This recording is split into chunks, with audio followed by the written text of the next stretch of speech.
बिस्मिल्लाहिर्रहमानिर्रहीम अस्सलाम वालेकुम। Welcome to SWS learn all knowledge YouTube channel. कैसे आप सब? मुझे उम्मीद है कि आप सब खैरियत से होंगे। वीडियो स्टार्ट करने से पहले जो स्टूडेंट मेरे चैनल पे नहीं है, मेरे चैनल को सब्सक्राइब कर लें ताकि हर आने वाली वीडियो का नोटिफिकेशन आपको मिल सके।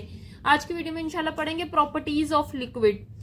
इंपॉर्टेंट टॉपिक है लिक्विड्स की प्रॉपर्टीज। हमने गैसेस के बारे में पढ़ा था, गैसेस की प्रॉपर्टीज के बारे में पढ़ा था और आइडियल गैस इक्वेशन के बारे में पढ़ा था। आज हम पढ़ेंगे लिक्विड की प्रॉपर्टीज के बारे में।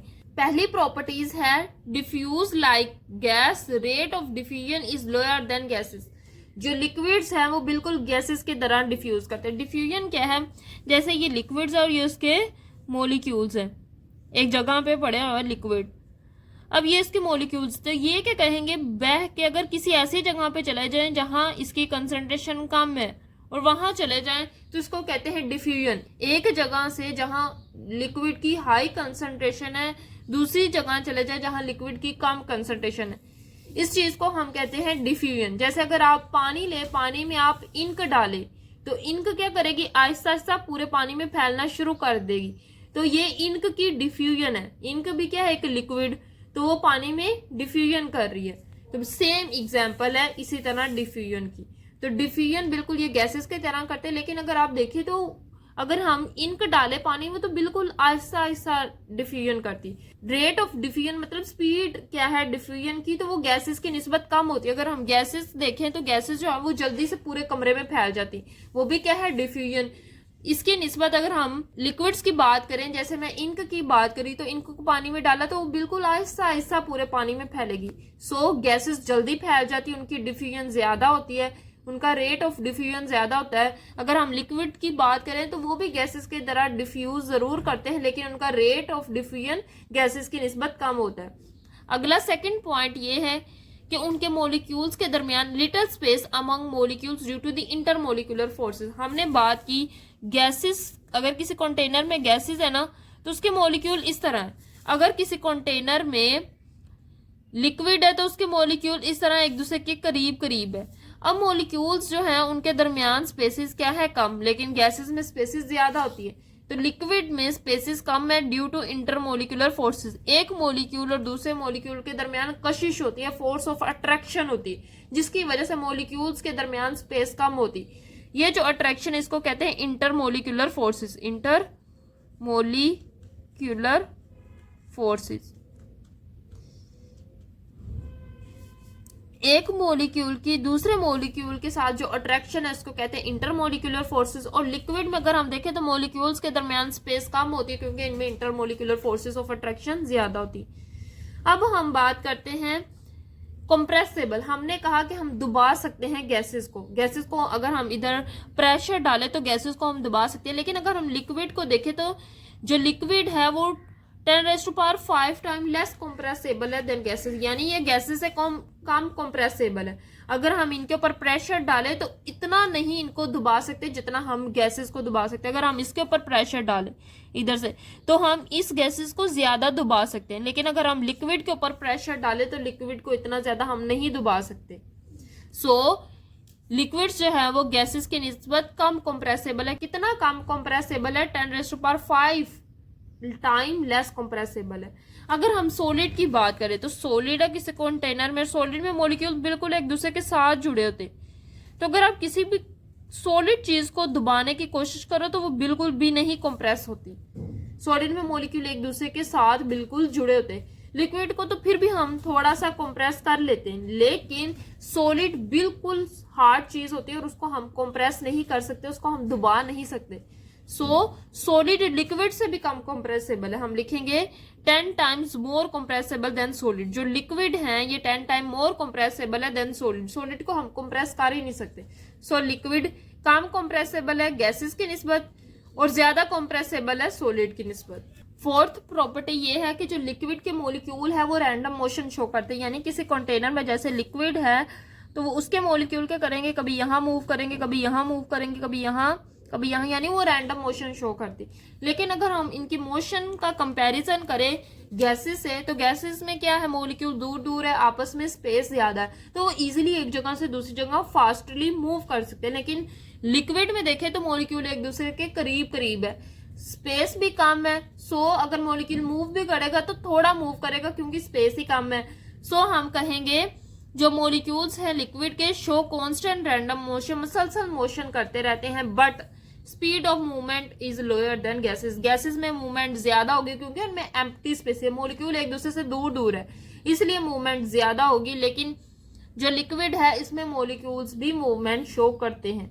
एविडेंस क्या है मूवमेंट का? Miscible liquid. मिजिबल लिक्विड ऐसे लिक्विड होते हैं जो एक दूसरे के अंदर डिसोल्व हो सकते हैं, एक दूसरे के अंदर हल हो सकते हैं। जैसे मैं आपको एग्जांपल दूं इंक और वाटर की।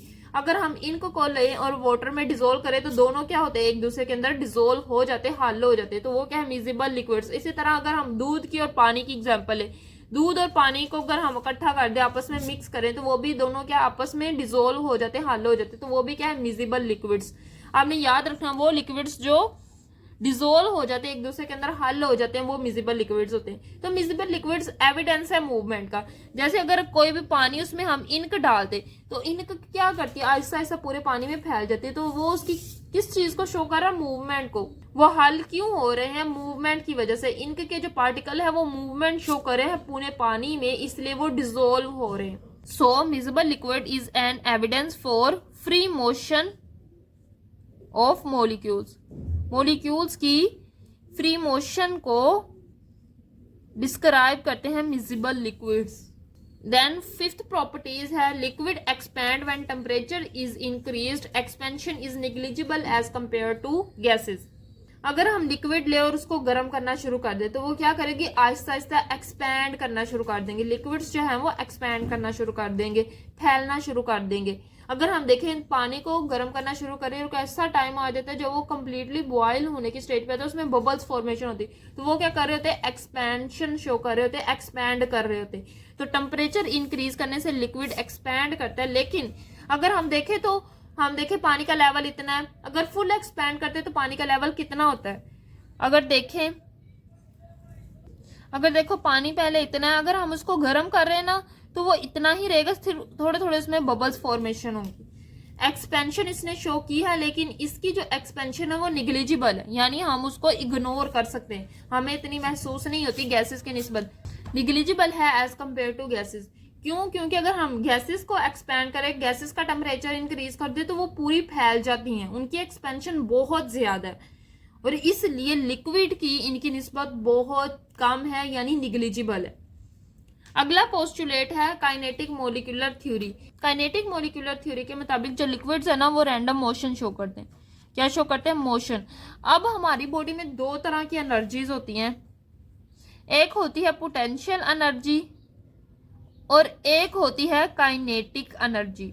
जो पोटेंशियल एनर्जी होती है ना ये रेस्ट की वजह से आती है, और काइनेटिक एनर्जी मोशन की वजह से आती है। अगर हम हरकत करें तो कौन सी एनर्जी इस्तेमाल होती है? Kinetic energy. अगर हम रेस्ट करें तो कौन सी एनर्जी इस्तेमाल होती है? Potential energy.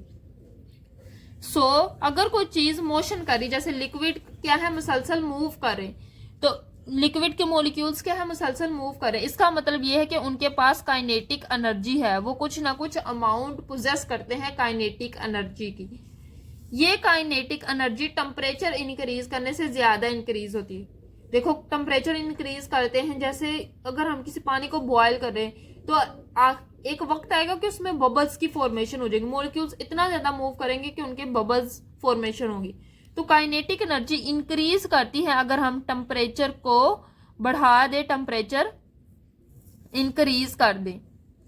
मोशन मॉलिक्यूल्स कर रहे हैं लिक्विड के, क्यों मोशन कर रहे हैं? क्योंकि उनके पास काइनेटिक एनर्जी है, और काइनेटिक एनर्जी टेम्परेचर इंक्रीज करने से ज्यादा होती है। जैसे जैसे आप टेम्परेचर इंक्रीज करोगे काइनेटिक एनर्जी ज्यादा होती जाएगी।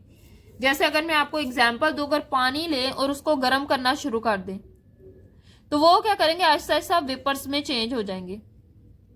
तो वेपर्स क्या है? गैसेस।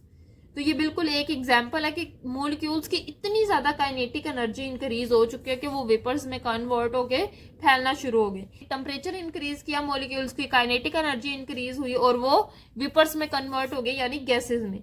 इसी तरह अगर हम लिक्विड ले जैसे, और उसको मैं फ्रीज करना शुरू करूं, यानी टेम्परेचर कम कर दूं, फ्रीजर में रख दूं, तो वो क्या है, टेम्परेचर कम हो जाएगा। तो मॉलिक्यूल्स क्या करेंगे, उनकी काइनेटिक एनर्जी बिल्कुल ही कम हो जाएगी। टेम्परेचर कम होने से काइनेटिक एनर्जी भी कम हो जाएगी।